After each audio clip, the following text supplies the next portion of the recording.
The iron gates of the Whitmore estate clanged shut behind Clara Bennett, with a finality that echoed through her very bones.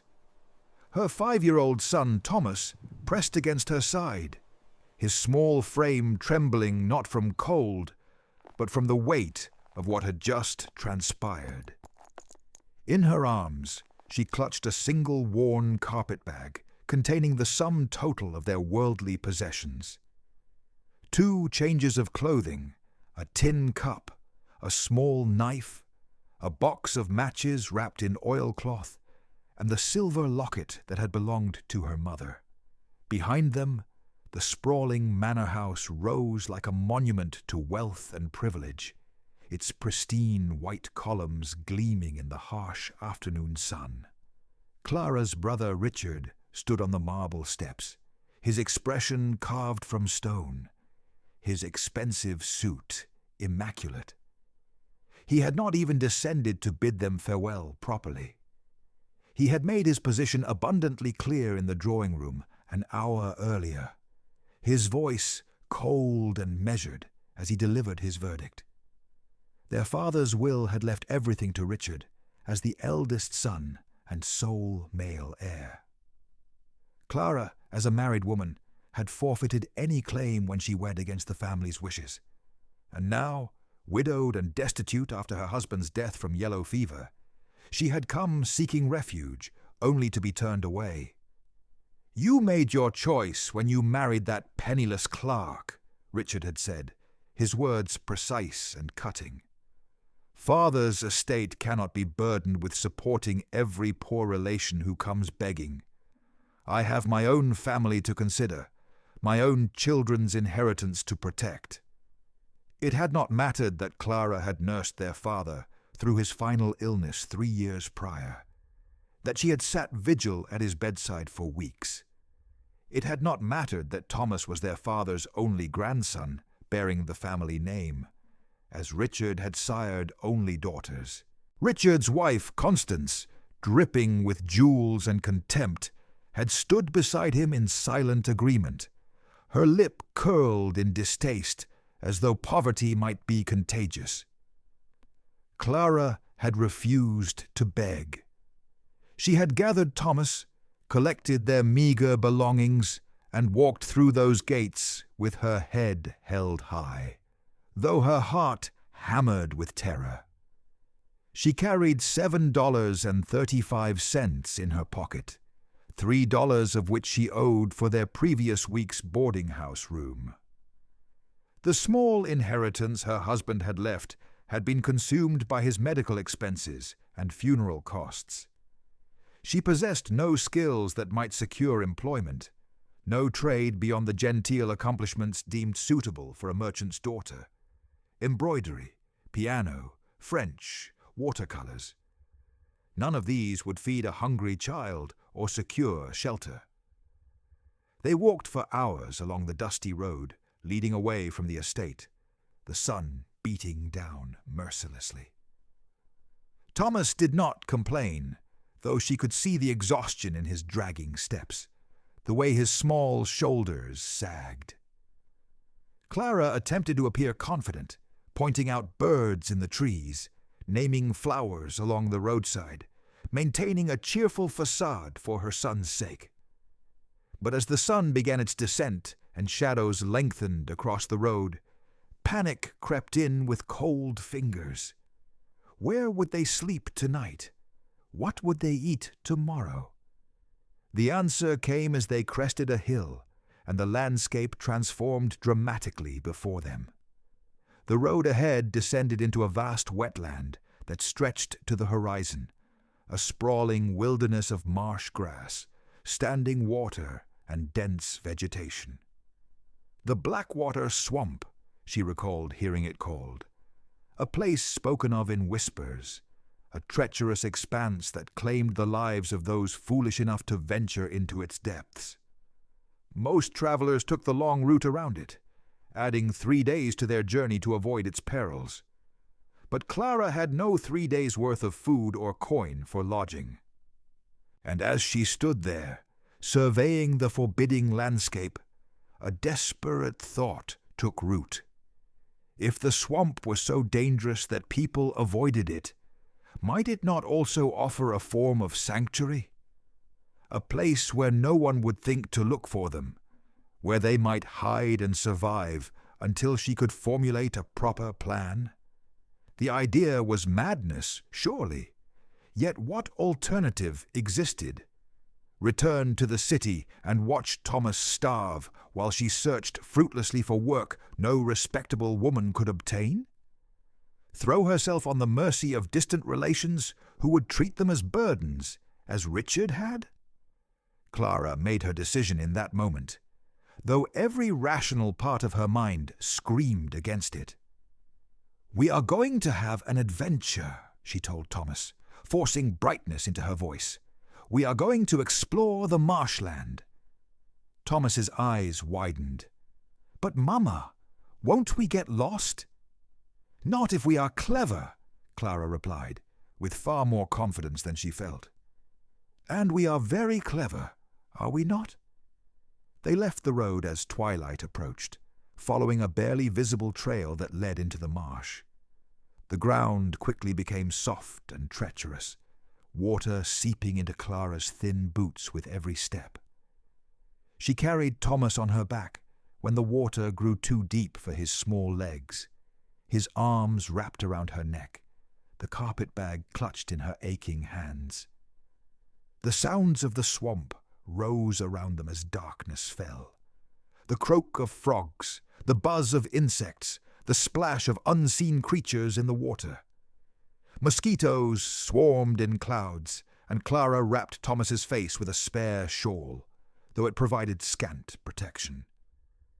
She had no idea where she was going, only that she must keep moving, must find some piece of ground dry enough to rest upon.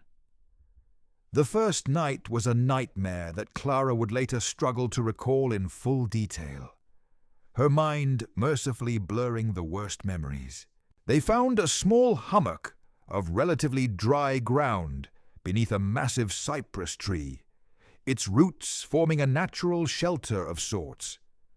Clara used their spare clothing to create a barrier against the damp earth, then held Thomas close, both of them shivering despite the humid warmth of the summer night.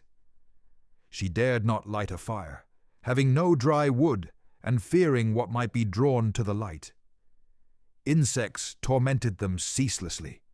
Strange cries echoed through the darkness. Once, something large moved through the water nearby, and Clara held her breath until it passed, her hand tight on the knife handle. Thomas whimpered but did not cry, and Clara sang to him in whispers, every lullaby she could remember, her voice barely audible above the symphony of the swamp. Dawn brought little relief, only the ability to see their surroundings. The swamp stretched in every direction, a confusing maze of water channels, islands of vegetation, and towering trees draped with moss. Clara felt completely disoriented, unable to determine which direction they had come from, much less which way might lead to safety. But safety, she reminded herself, was precisely what they had fled. There was no safety in the world beyond this swamp, no place that would shelter them without price or judgment. Here, at least, they were free, though that freedom might yet prove fatal. Survival became Clara's singular focus. She had no knowledge of wilderness living, no experience with such primitive conditions. Everything she learned came through desperate trial and error carried potentially lethal consequences. Water was the first challenge. The swamp held water in abundance, but it was brackish and stagnant, thick with algae and swarming with insects. Clara knew instinctively that drinking it would bring illness. She used their tin cup to collect rainwater during a brief morning shower, catching precious droplets as they fell from leaves. It was not enough. By midday, both she and Thomas were parched with thirst, their lips cracking in the humid heat. Then she noticed the cypress trees, how rain collected in the hollows where branches met trunks. She found one such natural reservoir and carefully scooped out the water, examining it closely. It appeared clearer than the swamp water, and she had no choice but to trust it. They drank sparingly, and she offered silent prayers that it would not sicken them. Food proved even more daunting. Clara had no skill with hunting or fishing, no tools for either pursuit.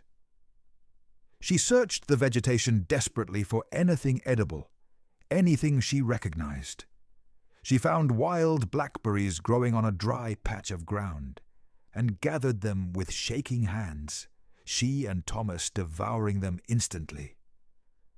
They were tart and meager, but they eased the gnawing emptiness. She discovered cattails growing in abundance along the water's edge. She had a vague memory of hearing they were edible, though she knew not which parts or how to prepare them. She pulled several from the mud, examining them uncertainly. The roots were thick and fibrous. She attempted to bite into one raw, and found it woody and unpalatable. But when she used her knife to peel away the outer layer, the inner core was white and starchy. She chewed a small piece cautiously, waiting to see if it would cause distress. When nothing terrible occurred, she prepared more, feeding Thomas first, then eating herself. It was hardly satisfying, but it subdued the desperate hunger. That second night, Clara found a better shelter on a larger island of relatively dry ground. It was perhaps 20 feet across, crowned with several small trees and thick bushes. She used fallen branches to construct a crude lean-to against the largest tree, weaving smaller branches and reeds between the supports. It was woefully inadequate, but it offered some protection from the elements. She succeeded in lighting a small fire using dry moss as tinder, and the flames brought comfort beyond their warmth. Thomas huddled close to her, and she told him stories, inventing tales of brave children who conquered great challenges, hoping to bolster his courage and her own. On the third day, Clara began to explore their surroundings more systematically, always keeping their shelter island in sight, marking trees with her knife to avoid becoming hopelessly lost. She discovered the swamp was not uniform, but consisted of varying terrains, deep channels that could not be crossed, shallow areas where one could wade, and scattered islands of higher ground. Some islands were tiny, barely large enough for a single tree. Others were more substantial, supporting dense thickets of vegetation. It was on one such larger island that Clara made a discovery that would transform everything. The island was perhaps an acre in size, roughly oval, and elevated several feet above the waterline. Most significantly, it featured a natural spring, clear water bubbling up from underground, to form a small pool before overflowing to join the surrounding swamp. Clara knelt beside it and tasted the water cautiously. It was fresh, clean, free of the brackish tang that characterized the stagnant swamp water. She could have wept with relief. The island also boasted abundant reeds, tall and sturdy, growing in dense clusters along its perimeter. Willow trees drooped gracefully at one end, and a massive live oak commanded the center, its spreading branches offering substantial shade. This, Clara decided, would become their home. She had no plan beyond surviving one day at a time, but if they were to have any chance of enduring until she could devise something better, it would be here. The construction of their shelter occupied weeks of back-breaking labor. Clara had never built anything in her life, had never worked with her hands beyond decorative needlework. Now she became architect, carpenter, and laborer combined, every skill hard-won through failure and persistence. She began with a frame, using fallen willow branches that she could bend without breaking. She drove the sturdier pieces into the soft ground in a rough rectangle, approximately 8 feet by 10, then bent longer branches over them to form an arched roof. She secured the joints with strips of bark and vine, her fingers raw and bleeding from the work. Then came the walls. This was where the reeds proved invaluable. Clara cut them using her small knife, a tedious process that made her hands ache, but she persisted, gathering bundle after bundle. She wove the reeds between the willow frame, overlapping them like shingles, creating walls that were surprisingly dense and solid. The work demanded patience and attention she had not known she possessed. Each reed had to be placed just so, tucked and woven to ensure it would hold. Thomas helped as he could, his small hands passing her materials, holding sections in place while she secured them. The child never complained, though Clara could see the effort it cost him. He was growing thinner despite her best attempts to find food, his clothes hanging loose on his small frame. But he maintained a remarkable resilience, adapting to their harsh existence with a flexibility that both broke her heart and filled it with pride. The roof was the most challenging aspect. Clara needed it to shed water during the frequent rains, but she had no proper materials for waterproofing. She layered reeds thickly, then covered them with broad leaves from the swamp plants, then another layer of reeds. She wove everything together as tightly as possible, her fingers moving with growing skill. The first rain revealed numerous leaks, water dripping through in a dozen places. Clara patched each one, adding more reeds, more leaves, adjusting and improving. The second rain showed better results, though moisture still seeped through. By the third, the shelter remained mostly dry, only a few persistent drips requiring wooden bowls to catch them. Inside, Clara created a raised sleeping platform, using more branches lashed together, keeping them elevated from any water that might pool on the ground during heavy rains. This was where she made her most remarkable innovation, born of desperate necessity. They had no blankets beyond the single thin shawl Clara had used to protect Thomas from mosquitoes.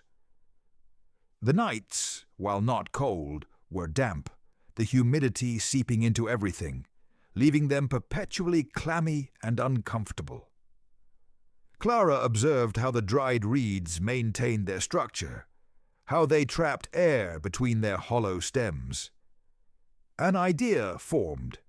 She gathered reeds and dried them thoroughly near their fire, then wove them into large mats, creating a lattice pattern that trapped significant air within the structure. The first mat she made was crude and uncomfortable, the reeds poking through and scratching their skin. But she refined her technique, learning to weave more tightly, to overlap in patterns that created a softer surface. She made multiple layers, stacking them to create thickness, then wove a final layer using the softest marsh grasses she could find as a top covering. The result was revolutionary. The reed blankets were light but remarkably warm, the trapped air providing insulation while the layered structure blocked drafts. They rustled when moved, and occasionally a reed would work loose and poke uncomfortably, but they were infinitely better than sleeping exposed. Thomas declared them the most wonderful blankets he had ever felt, though Clara suspected he said this largely to please her. Still, on cool nights, wrapped in their reed blankets inside their reed shelter, they achieved a level of comfort that seemed miraculous given their circumstances. Food remained their greatest challenge. The cattail roots helped, but they couldn't sustain themselves on those alone. Clara experimented cautiously with other plants, tasting tiny amounts and waiting to observe effects before consuming more or offering any to Thomas. She found wild rice growing in shallow water, the grains tiny but nutritious once she learned to process them properly. She discovered aro arum, its roots edible when cooked thoroughly. She learned which berries were safe and which to avoid. Fish provided their most reliable source of proper sustenance. Clara had no fishing equipment and no knowledge of how to fish, but desperation proved an effective teacher. She observed herons and egrets hunting in the shallows, noting their techniques and the locations where fish congregated. She crafted a spear from a straight branch, using her knife to sharpen one end to a point, then hardening it in their fire. Her first attempts were laughable failures, her spear striking only empty water, while fish darted away with insulting ease. But Clara persisted, learning patience, learning to account for the water's refraction that made fish appear in different positions than they actually occupied. When she finally speared her first fish, a good-sized catfish, she literally shouted with triumph, startling birds from nearby trees. Thomas danced with excitement, and that night they feasted. Clara learned to make simple traps from woven reeds, creating cone-shaped structures that fish could enter but not easily exit. She placed them in strategic locations and checked them daily. The yield was unpredictable but occasionally generous. She learned to preserve fish by smoking them over their fire, creating a rack from green willow that would not burn. Smoked fish was tough and heavily flavored, but it kept for days without spoiling, providing security against times when fresh food was scarce. She caught frogs, learning to skin and clean them, their meat pale and surprisingly delicate. She captured crayfish in the shallow waters, boiling them in their tin cup. She even, during one desperate week, trapped and consumed a snake, though the experience left her shaken for days. The swamp began to reveal its patterns to her observant eye. She learned to read the water, understanding which areas were deep and which shallow, where currents flowed and where water stood stagnant. She learned the behaviors of the various creatures that shared their world, the alligators that basked in sunny spots and were best avoided entirely, the turtles that were slow enough to catch and provided substantial meat, the various birds whose presence indicated fish or other food sources. She learned to navigate by landmarks, the double cypress tree, the island with the strange bent willow, the channel where water flowed more swiftly. She learned the weather's moods, how the air felt before rain, how the wind shifted before storms, how mist rose at dawn. She became a creature of the swamp in ways she could never have imagined during her former life as a merchant's daughter, when her greatest concerns had been needlework patterns and proper calling card etiquette. That refined young woman seemed like a character from a story now, someone entirely separate from the survival-hardened woman Clara had become. Thomas transformed as well. The quiet, somewhat timid child who had left the Whitmore estate became confident and capable, learning skills no 5-year-old should need, but mastering them with impressive competence. He learned to identify edible plants, to check the fish traps, to tend their fire. He learned to move quietly through the swamp, to avoid startling fish or prey. He learned to weave reeds almost as skillfully as Clara, his small fingers nimble and patient. He learned to read the swamp's moods, to recognize danger signs and safe harbors. Clara taught him his letters by scratching them in mud, his numbers by counting fish and reeds. She told him stories, maintaining his connection to the wider world, though she wondered sometimes if that world would ever welcome them again. At night, wrapped in their reed blankets inside their reed shelter, she held him close and sang lullabies, the same songs her mother had sung to her, maintaining threads of normalcy in their decidedly abnormal existence. The true test of their adaptability came during the late summer storm season. Clara had weathered several significant storms by then, learning to secure their shelter, to protect their fire's coals in a clay pot wrapped in oilcloth, to gather extra food in preparation. But nothing had prepared her for the hurricane that struck in late August. The warning signs came a full day in advance. The oppressive stillness of the air, the strange yellow quality of the light, the behavior of animals seeking shelter. Clara felt primitive instinct screaming danger, though she could not articulate why. She worked feverishly to prepare, reinforcing their shelter with extra supports, securing everything that might blow away, filling every container with fresh water. When the storm arrived, it came with apocalyptic fury. The wind shrieked like a living thing, tearing at their shelter with fingers that seemed determined to rip it apart.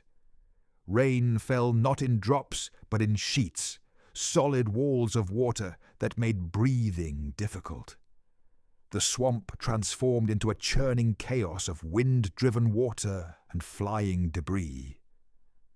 Clara and Thomas huddled in the center of their shelter, away from the walls, wrapped together in their reed blankets. Clara had driven 2 sturdy poles deep into the ground and lashed herself and Thomas to them, terrified they might be swept away if the shelter collapsed. She prayed more fervently than she ever had, promising anything, everything, if they might just survive. The storm raged for hours, though it felt like years. Parts of their roof tore away, rain pouring in. One wall partially collapsed, reeds scattering in the wind. But the main structure, anchored to those sturdy poles Clara had driven deep, held firm. The live oak above them swayed and groaned but did not break.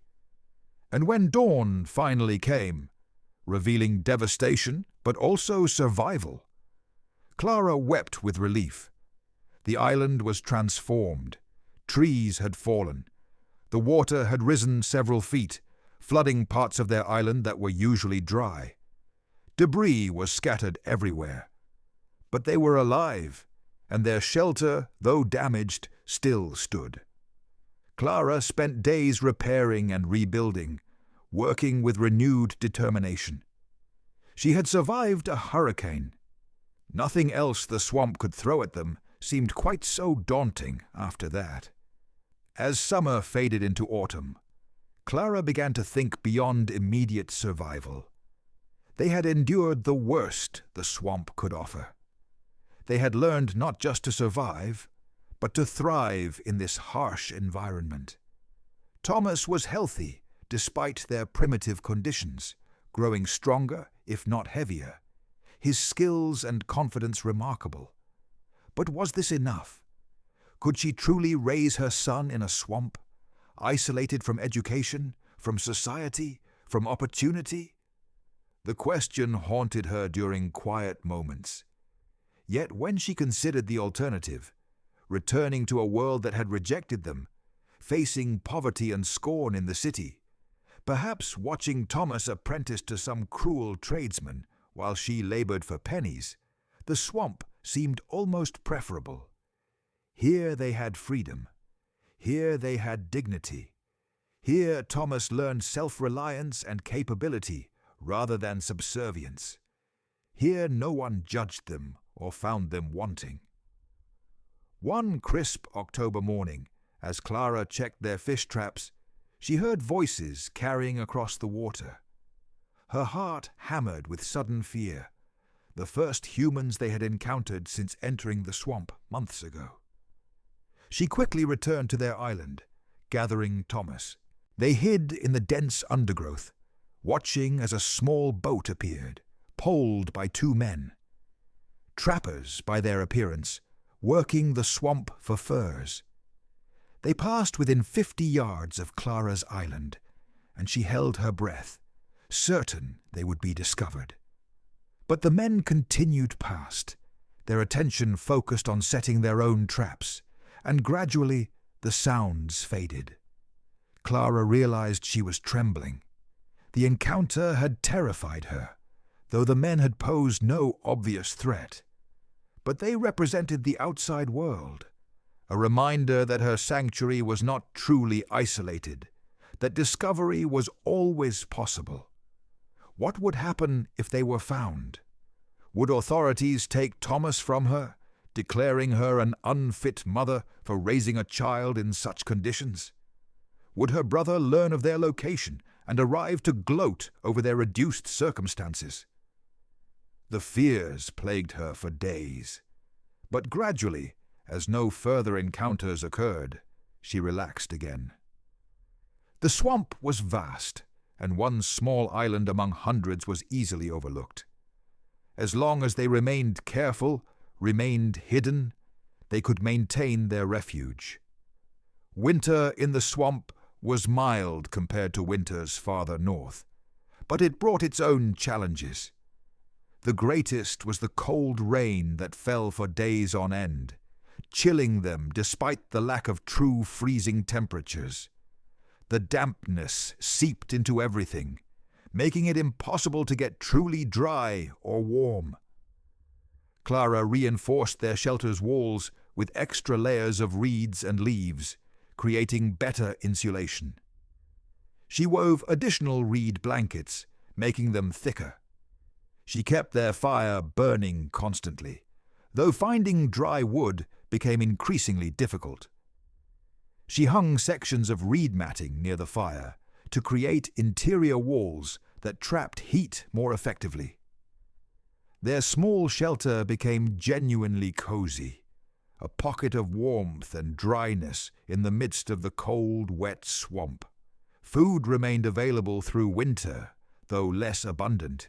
Fish were less active in the cooler water, requiring more patience to catch. Many plants died back, though some remained available to those who knew where to look. Clara had learned to preserve and store food during abundant times, and these stores helped sustain them through the leaner months. Thomas celebrated his 6th birthday in December, though neither of them was entirely certain of the exact date. Clara made him a gift, a small bow she had crafted from a flexible willow branch and string made from twisted plant fibers. She taught him to shoot it, and he practiced for hours, eventually achieving enough skill to occasionally bring down a small bird. He was so proud of his first successful hunt, a plump duck, that Clara felt tears sting her eyes. Her son was growing up in the wild, learning skills that would have been unthinkable in their former life. Spring returned with an explosion of life and abundance. The swamp transformed into a riot of green growth, flowering plants and returning birds. Fish became abundant again, and Clara's traps often overflowed. The air warmed, the sun shone more frequently, and spirits lifted. Clara took stock of their situation. They had survived a full year in the swamp, enduring every challenge thrown at them. Their shelter stood strong, improved, and refined through constant adjustment. They had reliable food sources and fresh water. They had developed skills and knowledge that made survival not just possible, but relatively comfortable. They had created a life here, crude perhaps by civilized standards, but genuine and free. One morning in April, as Clara sat weaving a new mat from fresh spring reeds, Thomas beside her practicing his letters in mud, she felt something she had not experienced since before her husband's death. Contentment. Not happiness exactly, for their life was too hard and uncertain for that. But a deep satisfaction in what they had accomplished, in their resilience and capability. They had been cast out, rejected, left to perish. Instead, they had thrived. They had made the swamp their home, the reeds their shelter and blankets, the water and wildlife their sustenance. They had needed nothing from the world that had spurned them. A heron landed gracefully at the water's edge, beginning its patient hunt for fish. Dragonflies skimmed the water's surface, their wings glittering in the sunlight. The breeze carried the scent of flowering swamp plants, sweet and earthy. Thomas looked up from his mud letters and smiled at her, a smile of pure contentment. "I love our home, Mama," he said simply. Clara drew him close, holding him tight. "So do I, my darling. So do I." Whether they would remain in the swamp forever or eventually return to civilization remained uncertain. Perhaps when Thomas was older, when he needed education beyond what she could provide, they would venture out again. Perhaps she would find a way to make a living in some small settlement on the swamp's edge, using the skills she had learned. Or perhaps they would stay, the swamp woman and her son, living free and self-sufficient in their reed house on their hidden island. The future was unwritten, full of possibilities both frightening and exciting. But one thing was certain. Clara Bennett, once a helpless merchant's daughter who had never worked a day in her life, had become someone entirely new. She had become a survivor, a builder, a hunter, a mother who could provide for and protect her child against any odds. The swamp had been meant as their grave, a hostile wilderness to consume them. Instead, it had become their salvation, their home, their kingdom. And the reeds that grew in such abundance, those humble plants that most people considered nothing more than swamp trash, had become their walls, their roof, their blankets, their lifeline. Everything they needed to not just survive, but to live with dignity and even joy. As the sun climbed higher, warming their island, Clara returned to her weaving, Thomas to his letters. Somewhere in the distance, a gator bellowed. Closer, fish jumped in the spring-fed pool. And in their reed shelter, woven by hand with determination and hope, a small fire burned steady, smoke rising through the carefully constructed roof to dissipate in the endless blue sky above the swamp that had become their home.